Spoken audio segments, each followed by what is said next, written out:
this section we'll be discussing a particular molecule called hemoglobin. Now, why would we want to study hemoglobin? Hemoglobins are globular protein complexes that are found in red blood cells. They function to bind oxygen in the lungs and transport it to the tissues. So it's a very important process to understand in physiology. Hemoglobins also bind carbon dioxide and protons in the tissues and transport them to the lungs. So this is important in ridding our bodies of CO2 and in decreasing the proton concentration in our tissues and blood. So, because this is such an important physiological process, it's a favorite target for board questions. It's also a favorite target because it's a great example of several key biochemical concepts that we've already talked about.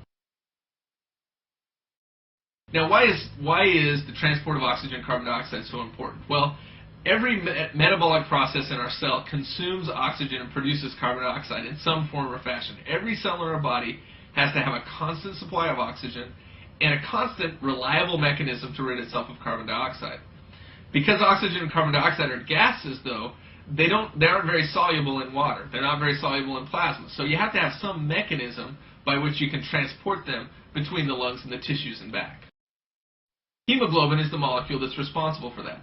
Hemoglobin is a heterotetramer of globin subunits. What we mean by heterotetramer, it's a tetramer, it consists of 4 subunits, but the subunits are different. So we have 2 alpha subunits and 2 beta subunits, and so that's why we call it a heterotetramer.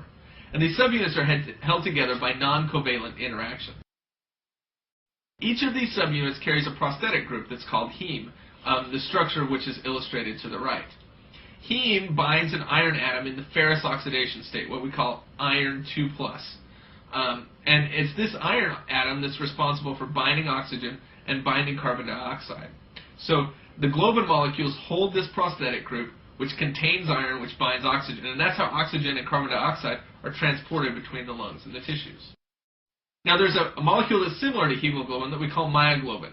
Myoglobin is almost identical in structure to hemoglobin, but instead of being a tetramer, it exists as a monomer, just a single globin peptide bound to a molecule of heme that has iron in it. Now, the function of myoglobin is not in red blood cells like hemoglobin. Rather, myoglobin sits in muscle tissues, binds oxygen, and stores it in muscle tissue for use later on. Now, we want to start talking about myoglobin because myoglobin helps us to understand how oxygen binding works in a very simplified fashion because it's a monomer. The binding of oxygen to myoglobin can be represented by a very simple equation. So you have the myoglobin-oxygen complex, which dissociates to form free myoglobin and free oxygen. Now, the affinity of oxygen for myoglobin is represented by K, which is an equilibrium dissociation constant, very similar to Ka that we saw in acid-base chemistry. So K is defined the same way we always define a dissociation constant, as the dissociated forms, that is myoglobin concentration times the oxygen concentration, divided by the associated or aggregated form, which is myoglobin to bound oxygen. Now, the fraction of myoglobin molecules that are bound depends upon the partial pressure of oxygen. That's described in the following plot. You can see then that we have, again, a rectangular hyperbola that shows the relationship between the partial pressure of oxygen and the saturation of myoglobin. This looks very similar to enzyme kinetic charts, the Michaelis-Menten plot that we showed earlier. The P50 is the equivalent of the Michaelis constant, or Km. The P50 is the partial pressure of oxygen, at which 50% or half of the myoglobin molecules are saturated with oxygen.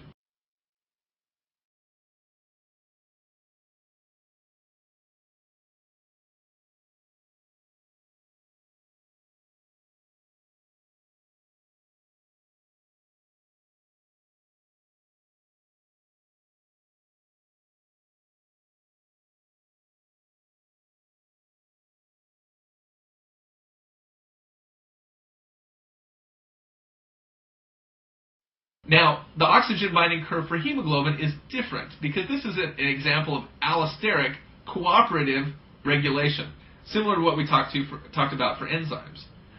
The oxygen binding curve is sigmoid shaped as a consequence of that.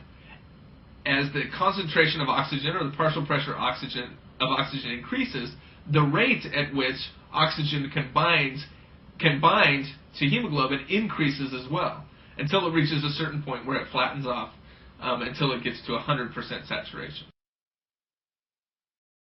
Now, in the case of hemoglobin, there's cooperative binding of oxygen by the individual subunits, and that's why we get this sigmoid-shaped curve. The binding of oxygen to one of those 4 subunits causes a conformational change, which is transmitted by non-covalent interactions to the other subunits. The conformational change in these other subunits then increases the affinity of the other subunits for oxygen. So as oxygen begins to bind a molecule of hemoglobin, the affinity of hemoglobin for oxygen increases. And so that's why as partial pressure of oxygen increases, the ability of hemoglobin to bind oxygen increases as well. And so that's why we get a sigmoid-shaped curve. The shape of these oxygen binding curves has really important physiological consequences, and I indicate that in the graph to the right. In yellow, we have the sigmoid-shaped oxygen saturation curve for hemoglobin. In green, we have the hyperbolic curve of myoglobin saturation. Now, notice that in the lungs, where the PO2 is high, the oxygen binds tightly to hemoglobin. Binds tightly to myoglobin too, but there's no myoglobin there. Okay? Then when you get out to muscle tissue, where the partial pressure of oxygen is lower, the affinity of hemoglobin for oxygen has decreased much more rapidly than what you see in myoglobin. The consequence of that is that where the partial pressure of oxygen is low, much of the oxygen bound by hemoglobin is going to be released into the tissues, and it will be bound by myoglobin, which has a much higher affinity than hemoglobin. So there's a rapid transfer then between oxygen binding to hemoglobin and oxygen binding to myoglobin in the tissues. Okay? Then, as the partial pressure of oxygen falls even further, say in exercise, for example, where your muscles will become hypoxic, then myoglobin will start to release its oxygen rapidly as the partial pressure of oxygen approaches 0. And that allows for an extra store of oxygen to provide energy for the cells as they exercise and as they become hypoxic. You can imagine then that there are physiologic situations in which we'd want to be able to alter the binding characteristics of hemoglobin for oxygen. And the affinity, so there are many ways the affinity of hemoglobin for oxygen can be increased or decreased. Now, one situation in which the affinity for hemoglobin for oxygen is decreased is when we increase the carbon dioxide concentration. When carbon dioxide concentrations are high, hemoglobin will have a lower affinity for oxygen. When pH is decreased, it has lower affinity for oxygen. And in the presence of high concentrations of a molecule called 2,3-bisphosphoglycerate, the affinity of hemoglobin for oxygen is decreased. Now, this makes sense in a physiologic setting. Realize that in a highly metabolic tissue, the demand for oxygen is going to be much higher. And so if your tissues are actively metabolizing, say in exercising muscle, for example, it makes sense then that you would want to deliver more oxygen to those tissues. Well, how can hemoglobin sense that this is a tissue that requires greater oxygen? Well, it can sense that by sensing the pH and the pCO2. Remember that binding of CO2 and protons to hemoglobin decreases its affinity for oxygen, and that shifts this oxygen saturation curve to the right. This is called the Bohr effect. So at lower pHs then, as depicted on the right, the saturation curve is shifted to the right such that the affinity for oxygen is decreased. So at any given partial pressure of oxygen, there will be less oxygen bound to hemoglobin. So when pH is lower, hemoglobin releases more oxygen, and so there's increased delivery of oxygen to those tissues that need it most. Now in the lungs, the exact opposite thing occurs. In the lungs, the CO2 is blown off, the pH rises to normal, and so now the curve shifts back to the left. Now this is important because this increases the affinity of oxygen and hemoglobin such that you can bind more oxygen in the lungs. So that's how we move oxygen around. What do we do about CO2? Well, a very small fraction of CO2 produced in the tissue dissolves in plasma and is able to be transported directly. About 15% of the CO2 is transported in red blood cells bound to hemoglobin. Remember that hemoglobin can bind CO2 to some extent. The remainder of the CO2 is converted to bicarbonate by carbonic anhydrase in a reaction that we described before in the acid-base section. Similar to what we see for oxygen, there's a physiologic process whereby hemoglobin can bind more CO2 in the tissues and deliver more CO2 or release more CO2 in the lungs. And this has to do with the fact that the carbonic anhydrase catalyzed reaction is reversible and is also dependent upon substrate concentration. Remember, rates are dependent upon substrate concentrations. So in the tissues where the partial pressure of CO2 is high and protons are rapidly bound by hemoglobin, this drives the reaction to the right. The substrate, which is CO2, is high. The product, which is protons, are low. And so that's going to drive the substrate to the right and cause the conversion of large amounts of CO2 to bicarbonate. Okay? In the lungs, the opposite is the case.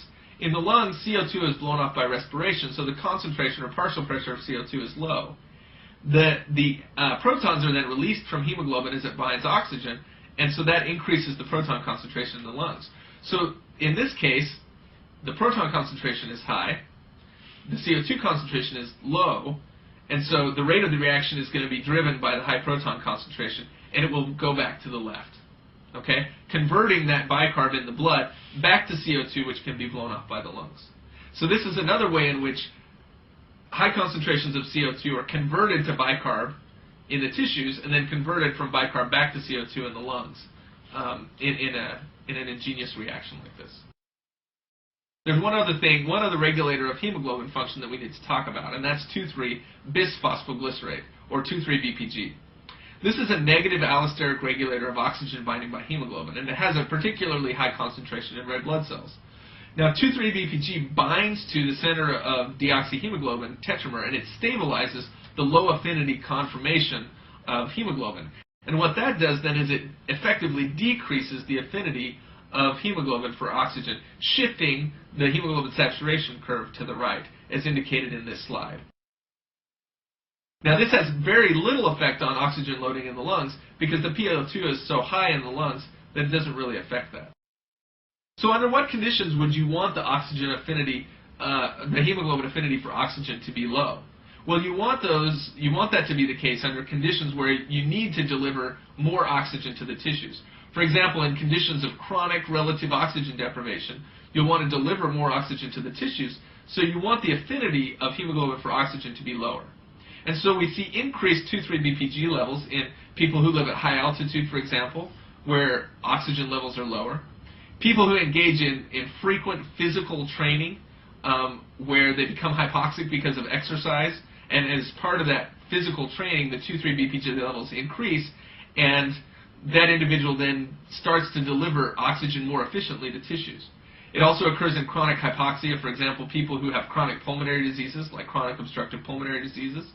And it occurs in chronic anemia as well, where the numbers of red blood cells are decreased, and so you want to deliver more oxygen per red blood cell to the tissues. The same concept holds true in fetal and neonatal life. During fetal and neonatal life, rather than using hemoglobin A, the red blood cells in these individuals use hemoglobin F, which instead of an alpha-2 beta-2 heterotetramer is an alpha-2 gamma-2 heterotetramer. It uses a different globin protein, gamma globin. Now this fetal hemoglobin, the gamma globin combination with alpha globin binds 2,3-BPG very weakly. And so 2,3-BPG then can't reduce the affinity of hemoglobin for oxygen as much. And so what that means is that fetal hemoglobin, hemoglobin F, has a higher affinity for oxygen relative to hemoglobin A. And this is important because remember that a fetus gets oxygen from its mother via the placenta. And so what this does is it facilitates the one-way exchange of oxygen from the mother's hemoglobin A to the fetus's hemoglobin F across the placenta. Because the hemoglobin F binds oxygen more tightly, the oxygen has a tendency to be released from the mother's hemoglobin A and taken up by the fetus's hemoglobin F.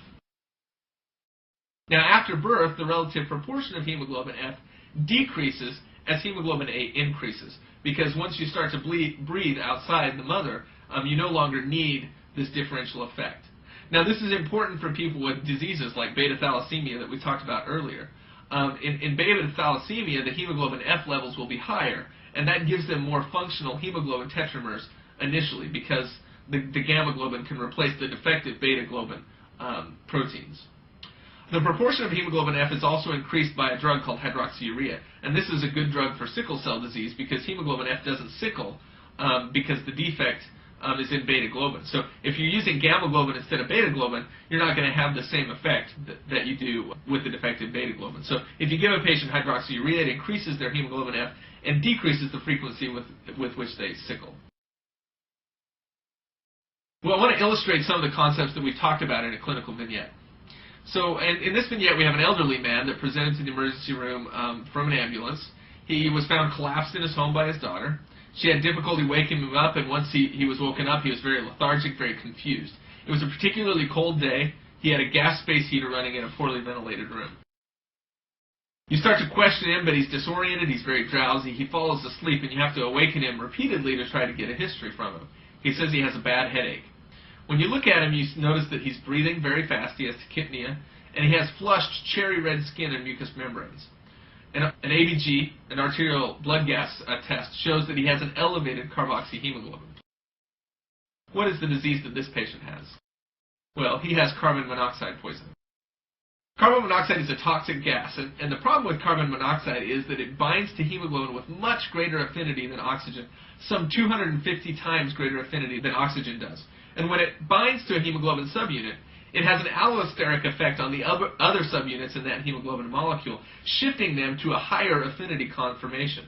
And so what happens then is you decrease cooperative binding of oxygen and decrease oxygen unloading in the tissues.